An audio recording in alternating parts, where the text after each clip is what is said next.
Good morning, everybody. It's Bryan Caprice, and this is not Monday Morning Market Breakdown. This is Tuesday Trade Talk. I was looking at the wrong slide deck, and I left it up there.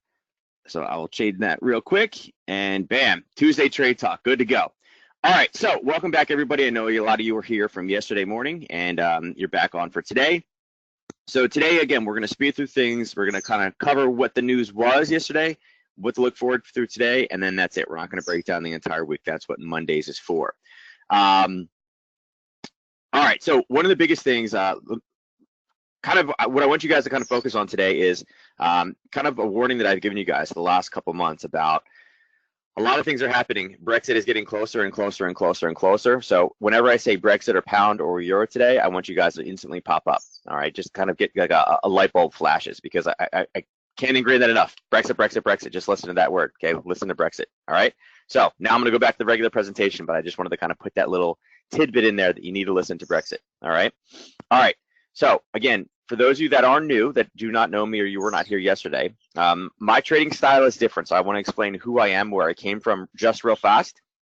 So I've been trading since about 2000. I've seen a lot of crazy things happen inside of the markets, started in stocks, went into traditional options, found currencies, really fell in love with it, learned how to trade futures, and then found obviously Nadex binary options. And again, that's kind of what I'm doing in this realm right now as a multiple asset class trader. I'm not a believer in being in front of the computer 16 hours a day. I don't believe in that. We have technology. We can have technology alert us when trades are coming. I would be considered a price action trader. I'm a big if this, then that type trader. If price comes to this area, I'm looking to buy, or if it comes to this area, I'm looking to sell.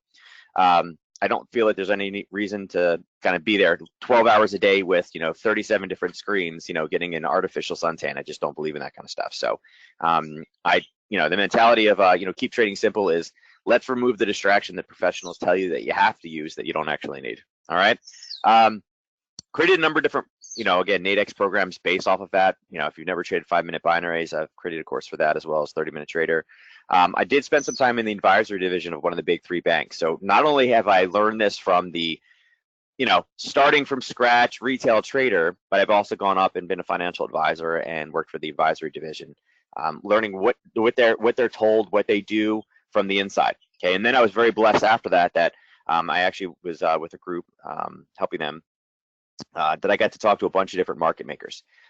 Hearing from a market maker about how they trade the banks and institutions' money, absolutely mind-blowing. It gave me an entirely another kind of set of ideals and beliefs that I was able to kind of rely on. All right. After that, I spent about 6-7 years, almost 7 years, traveling around the United States and Canada, teaching people how to trade the markets. I've been a trader, like I said, for a long time, but first and foremost, I am a family man, so I understand. Another big reason why I don't believe you need to stand here is there are other things in life that trading can get you to, but focus on those other things. All right. So that's me in a nutshell in about 3 minutes. Let me do a quick Nadex risk disclaimer, and then I'm going to dive back in talking about charts and Brexit. Remember, Brexit, Brexit, Brexit. All right, so Nadex risk disclaimer, trading on Nadex involves risk and may not be appropriate for all investors. Trading can be volatile and investors risk losing their costs to enter the transaction, including fees.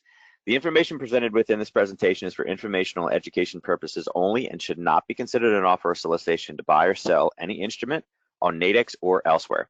Any trading decisions you make are solely your responsibility and trade at your own risk. Past performance is not necessarily indicative of future results. Nadex contracts are based on underlying asset classes, including Forex, stock index futures, and commodity futures. And Nadex is a registered trademark of the IG group. Now, obviously, disclaimer is the most important thing to get out of this is don't trade with money you can't afford to lose, and all trading involves risk. If you got those 2 things, you understand this disclaimer perfectly. All right. So as I mentioned before last week, or actually yesterday, these are the top 3 for the week, okay? They are all back in kind of late in the week. This is obviously not supposed to be October 3rd. I forgot to change that and I didn't save it.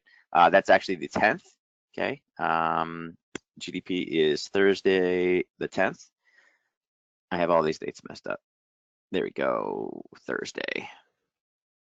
There we go, Thursday, October 10th, not messing this all up this morning. Oops, there we go. All right, so it's the 10th. It's an early morning release, but GDP is a big number, okay? With everything going on this week with the Brexit, and I'm gonna cover that in just 1 second, something like GDP for the pound is gonna be a big deal, okay? It definitely has the potential to be a high market mover. Hopefully it's not going to be overshadowed by Brexit news, but it has, I mean, obviously that could happen. But GDP is basically where that economy is at right now, where it's going, where it potentially is going to go. And it changes a lot of things based off what that number is. So definitely make sure that you guys are looking at that one. If you're a West Coaster, obviously that's going to be really, it's going to be hard. It's going to be super early morning for you guys. And, again, East Coasters, it's early for us, but it's definitely something that, if you're able to be up, look at it to trade. Then same morning, about 8:30 in the morning, you're going to see that USD CPI comes out. That is also going to be another big one. CPI is something that is, I would say it's considered a high impact news move, okay, but it's probably in the middle of the pack as far as the high impact news moves. But again, there's nothing else that afternoon. We're pretty much clear. Now, at 7:30, it's not on this list, and I'm not going to go through news today, but at 7:30, the ECB monetary policy meeting accounts comes out, which we don't really see European news a lot. So Thursday could be a very big day for the euro movement as well. So between the pound at 4:30, at 7:30, the European monetary policy meeting notes, and then at 8:30 CPI, Thursday morning is chock full of news releases, okay? Friday morning is very special because it is a standalone, basically non-farm payroll for the Canadian dollar. So even if you don't trade currencies often, 8:30 in the morning is a great time. It's, an hour after where we are right now, so I know you guys are going to be awake for it. Check it out. Employment change for Canada could be a big one this week as well. You saw that the United States, we had a 0.2 drop in unemployment last week. Well, this is Canada's turn to get in there and do it. And it's employment change, which is a big number for them, as well as unemployment rate, which is currently at 5.7. So definitely could be some fireworks. Also take note, FOMC meeting notes are on Wednesday. Now, the markets didn't move much yesterday. They kind of went out. They actually hit a zone and kind of retraced back again. Today, I'm expecting much the same because there's not a whole lot of U.S. data today. Powell is speaking again, and everybody is going to be really focusing on kind of what is he going to say, and he speaks at 150 today. All right. In the morning, there is a little bit of core CPI or core PPI, so there may be a little bit of a bump around 8:30, but for the most part, I think everybody's going to be focusing on that 1:50 p.m. Eastern speech from Chairman Powell. Now, Wednesday, again, oil in the morning, and then Powell speaking at 11, but that's where the FOMC notes come in at 2. If Powell says anything about really, are we doing 1 or 2, and we're pretty much everybody's pretty sure that we're doing at least 1 interest rate hike this year in the remainder of the year. A lot of people are on board that we need to have 2, and maybe we'll have 2. With the unemployment number coming down, it'll be interesting to see if he gives us any kind of definitive, we're definitely doing it type scenario. I mean, he's not going to say that. They always leave a little bit out there, but it'll be interesting to see if the market thinks that he is being whether more accommodative or more kind of pulling back. Like, is he going to actually give it to us? And the Fed has made comments about how they don't want people guessing, that they want to kind of become very transparent in what they want to do, that they want to get the information out there, that there shouldn't be surprises. But shoulda, coulda, woulda, what they say and what they do is completely 2 different things. All right, so there's just understand that. All right, so with that being said, let me go ahead and pull right over in the chart. So one of the things, I'm using these charts now for 2 different groups. So you guys are going to see a bunch of different things out here, a bunch of different lines, okay? Basically, where we're at right now with Aussie Yen. Aussie Yen has been kind of butting back and forth into this kind of purple zone right here. So this purple zone was previously a demand zone, an area where we were looking for buyers to come in. Typically, what happens is when you have a break of one of these zones, it's called a momentum breakout. The trade is very, very strong. It busts through the barrier. It will come back and retest and then continue in that pattern. But you still got to kind of hold that. Now, there's some adjustments that can be made off of this one. Again, that's why you guys will see this kind of red line that was in here, this red box, and not the entire purple. But as you can see, price came back up. And if I extend this line actually all the way across, it would be to there, okay? I'm going to actually remove this one so you can kind of see it a little bit better. You can see that the zone and actually the selling zone inside of that kind of what I would call the warning area was actually triggered last night at about 2 o'clock in the morning, super early, okay, right around the European release, and has since that time really driven way back down again, okay? Where we are now in the position, again, if you're looking at it on the daily, right, this upper left-hand chart is my dailies. It's going to be the dailies for all the ones that I covered today. You can see it's kind of a little bit of sideways, right? We had made this kind of flip in this turn at the bottom here back on October 2nd and 3rd, this Wednesday and Thursday from last week. And it pushed up, and it kind of ran right into that kind of violation zone, right? And then was forced back down again. And you can see that on this chart here on the top right, which is the 4-hour chart. So we broke through. We created a little bit what I would call some white space under here. You can see the triangle. And again, it's not a perfect triangle because it does the snap system, right? It came back up, and there was a momentum breakout, and then pulled back up, used that same zone. And again, you can see kind of the descending wicks, went back down again. And we've done the same exact thing now. This is a pretty nice kind of push to the downside, all right? Where it's at now, it is approaching levels where we would have targets set. Actually, a target for this one, had you traded this one in the middle of the night, oh, there we go, would be right there. Okay, and that's actually what we just banged off of. And it looks like it bounced a little bit, all right? So with the trade just really hitting its profit target right now, you got to kind of be in a little bit of a waiting period. Now, we're going to see what happens with the US dollar today. Obviously, you could say, well, wait, Brian, the US dollar is not in here. No, it's not. But the yen is, okay? The yen is very, very linked to the US stock market. So it could definitely cause some movement back and forth. But again, this was a great little setup overnight. Definitely could have played this in a very, number of different ways. It was about a 50 pip drop just from 2 a.m. till now. So about the last 5 hours, it's been a pretty big mover. Be cautious though. We are sitting right here at the bottom, right? And you got, look at this. We hit it and kind of retraced back again, but we are at the start of the move, so be cautious of where we are. I would not say that we'd be going long at this point. If anything, I'd be waiting for it to see if this little bit of a pullback is going to grab some more orders and we make an attempt to push lower, all right? Kind of the best little thing. We've just kind of gotten in a bit late on this one, but we can't do presentations at 2 o'clock in the morning, right? So jumping across over the Aussie dollar, you can see that this also had a similar kind of pullback again, although it wasn't necessarily as clean. Again, a lot of this has to do with the yen being involved with this pair. Now, this one also had something similar, and we talked about this yesterday. We talked about right here, we're kind of at what we would call this a wick over wick. Okay, it's a hidden formation that a lot of times that you see inside of the middle of large moves. It's definitely, if you do search wick over wick online, you're not going to find a lot for it. It is definitely a price action description. It's not, everybody knows double tops and head and shoulders. You're not going to find wick over wick in the same textbook. It's just a little bit different, but it's a hidden zone. And you can see price came down last night and literally kind of banked right off of it and kind of popped its way back up again. So we had that little kind of gap play set up. We talked about this little gap play yesterday, and you guys can see right now it's starting to retrace back down again. So if we do get back down in the 67.27 area, I do feel that there is some potential in this one for taking somewhat of a long position. Again, we'll have to see how it arrives and what time it does. A lot of that's going to matter with are we at a time where the US is going to have that PPI data coming out at 8:30? Okay, if we can get down there by 8:30, which I don't think we will, that could give us some movement. Is it are we finally down there and we're right around 1:50 p.m. in the afternoon? Like, did it take that long to grind down? If Powell's speaking right around that time, that could be a potential opportunity where we're looking for something on maybe a smaller binary, maybe like a 2-hour. Okay, just things to kind of keep out there, keep in mind, right? Right now, we're kind of not in an area we're looking to buy and sell. We're waiting for, again, if this, then that, right? We're still going to hold firm on this top section, looking for shorts, probably back up in the 67, 65 area, and vice versa, looking at the bottom side. All right, now, jumping across to Euro Pound. Okay, now I mentioned Brexit to you guys, right?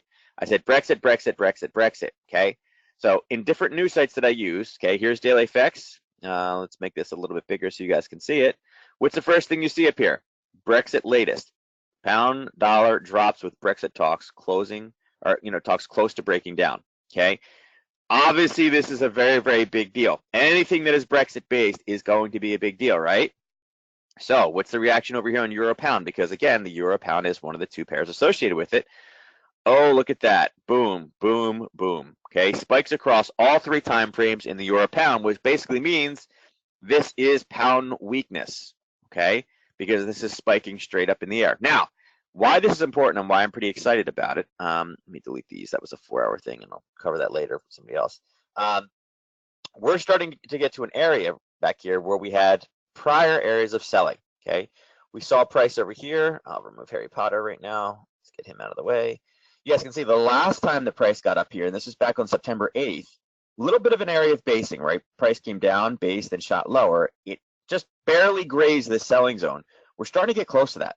Okay, so I'm really, really liking that. I want to see how U.S. traders kind of, how they jump into this pair and how, when the dollar comes online, how it's going to start playing into this, because right now we are only about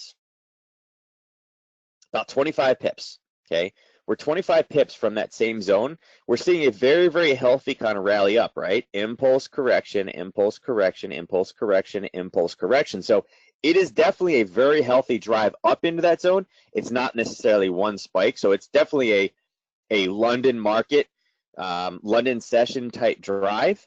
But at some point, you will typically have a retrace when everything gets pushed up. So yeah, it's pretty interesting, right? So we're getting up to a sell zone. I kind of like this one. Jumping across. Now, typically I'd go to euro yen. I'm going to jump right over to pound yen and pound dollar since we're kind of on those talks. And same thing. What do we see here? Huge, huge weakness. Now, this one is interesting because it not only had this drive down, and again, it's been driving. You can see. Let me bring this back up to 30 minutes. Make sure we stay consistent. You guys can see. This one came back up, had a little bit of a failure to go higher than this previous zone, right? We had this little bit, nice little turnaround area. And what did it do? It came back up. Let me fix that corner. It's going to drive me nuts right there. There we go. And then it launched itself straight down. Okay, it just launched. Now, we had this zone down here at the bottom, which is a bit of a pullback. Actually, the red is a little bit higher. Okay, this was one little area, but there's one sitting right below it that we're kind of looking for. So we're right in that level right now. I'm trying to see if this is going to kind of pull back, and then if it breaks lower, again, this could be a continuation trade to the downside, all right? And we'll see. Like I said, having this be the pound yen, the dollar is obviously going to get involved with it a bit. Again, we're going to cover the pound dollar next, but it'll be interesting to see, what type of price movement, what type of driving this thing down we can actually get out of it, all right? This is a big thing. Again, Merkel states that the deal is overwhelmingly unlikely. I wouldn't say Merkel is known for butterflies and rainbows, just FYI. So I'm not surprised that, Merkel's statement is, hey, this is just overwhelmingly unlikely. I mean, it could have just been, this is unlikely. But overwhelmingly unlikely is kind of one of those things that, it is what it is. So we'll continue to see when we get any type of confirmation. We'll have to hear what comes out of London as far as this talk goes, but definitely some big movement. And this is why that GDP number on Thursday is so important. Yes, it's super early, but if this kind of is where we're left this week, all we got is GDP. And if that GDP number is negative, guess where this thing is going? Lower. Man, it's gonna tank. So it could be pretty exciting. Like I said, I'd like to see some white space below. I'd like it to break down a bit more and then come back up and retest that same zone, that basing level. And again, that was based off of this pullback right here on Monday, September 9th. All right. Looking at pound dollar. Okay. Pound dollar, again, you see the same exact pop. All right. Now, this is one of those ones that we had alerts on. If all this is what we talked about on Monday, okay, this is the kind of the gap from this weekend, right? Came back up, hit it, boom. There was actually two different trade setups in there from Sunday into Monday night. Now you can see that it kind of based, right? And then this is where the news came out. Now, something like this about Brexit talks breaking down, it's not an economical news release, so you have to be ready to react in these situations. If you woke up and already saw it, kind of happened a little bit too late. But this is why I said use technology. See these purple lines? Okay, these purple lines are basically triggers for me, and they alerts. Okay, you should absolutely, without a doubt, have trading software that you guys know how to set alerts for. All right. Oh, I got one question. Do you have a webinar of Wick over Wick? Yeah, kind of. Join our nighttime one. Join the nighttime talks, and yeah, we talk about it all the time. So again, this one is continuing to drive lower. As you can see over here on the daily, we hit an area that we were looking for buying in. Now again, it wasn't a very strong area because of this right here on September 1st, and again, October 1st, and you can see it drove all the way through the zone. So technically, this zone was violated already. We didn't expect it to hold up again. So that's why having an alert to trigger right here at 122.60 was important, because again, it's it's triggering at 4 or 5 o'clock in the morning. If that's not your normal time to wake up, not something you really want to focus on, right? So again, important to look at that one. Again, continuation pattern. Looking at this one on the daily is also getting me pretty excited. There's nothing right here, right? There's nothing, okay? There's no little pullback. There's no stoppage. It's just kind of a run up. And again, looking at the 4 hour, you can see not a ton over here as well. I can remove that. You can see there's a little bit of a wick right here, a little bit of basing, right? This green candle, the red, and then the green again. But besides that, we're clear almost down to this one. It's 121 basically. This is 129.80 or 89. So we have about 100 pips to the downside that we may be able to just kind of, you know, descend down to with not really a whole lot of resistance. So that could be an interesting, you know, that could be an interesting setup there. All right, very excited about that. Now, with that said, let me go back to euro yen.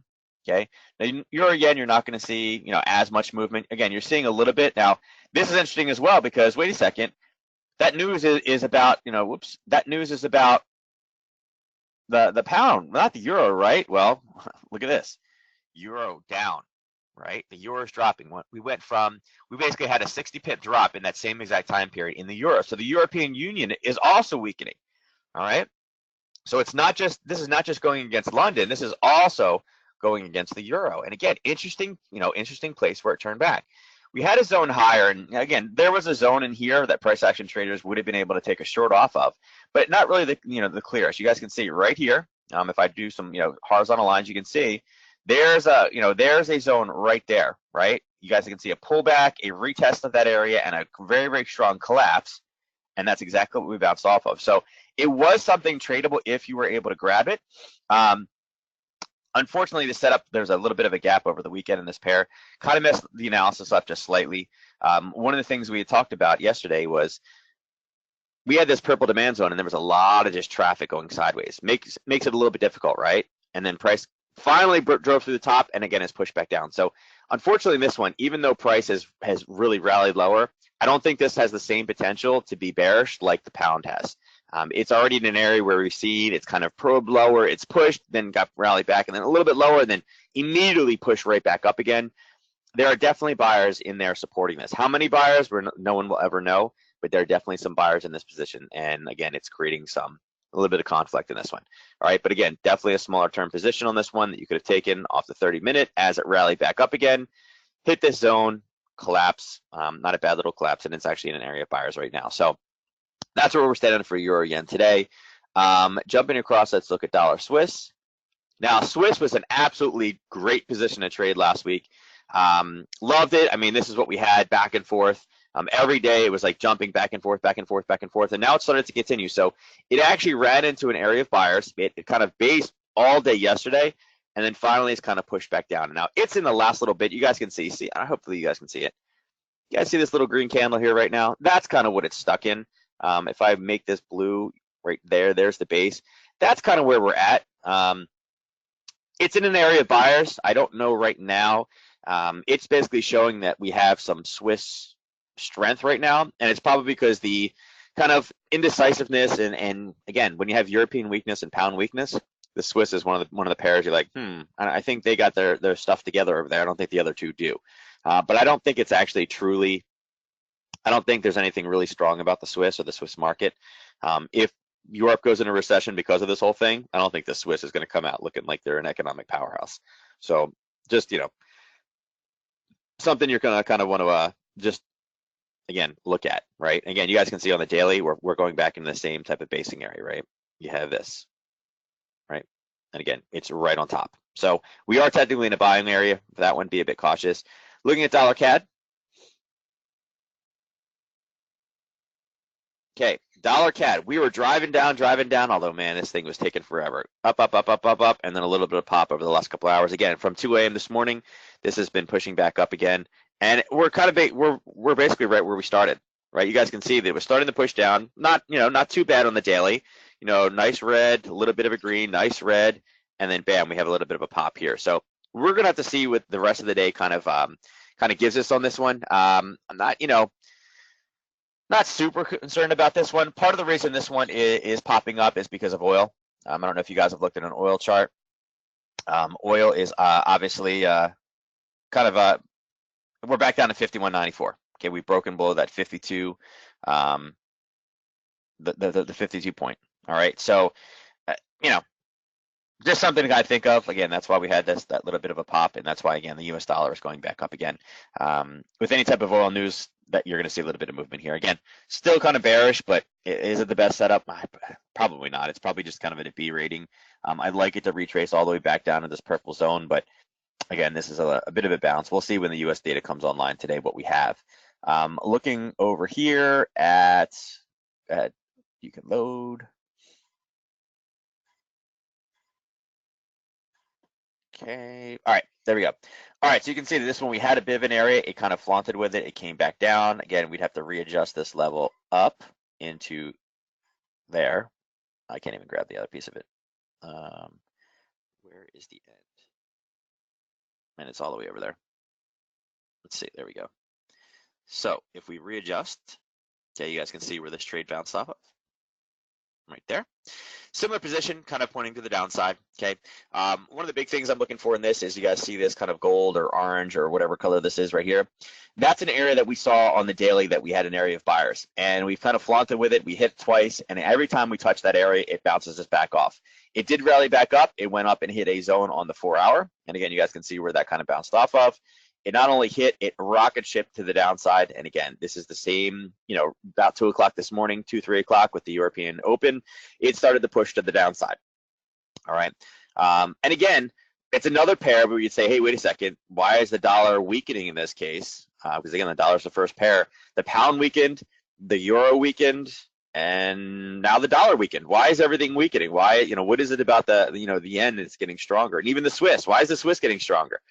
It's because these smaller currencies, okay, they are not necessarily affected by something as large as a Brexit and European Union and those kinds of things. So you're seeing kind of you know, normal reactions. Again, if Europe goes into a recession, is that going to affect the overall economy in the United States? Yeah, absolutely, absolutely. And that's why you're kind of seeing this right now, this drop. All right. Now where we are. Again, we're going back down in that buying area. You see there's a lot of basing there, so be a bit cautious in this one. What'll be good to look on this one is kind of see with that PPI data at 8:30 where that bounces us. If that bounces us up back into that zone, that could be a potential short for us today. Otherwise, be cautious of this level down here at 106.61. All right. So that's it for the currency pairs. Let me drag something in real fast that I wanted to show you guys as well.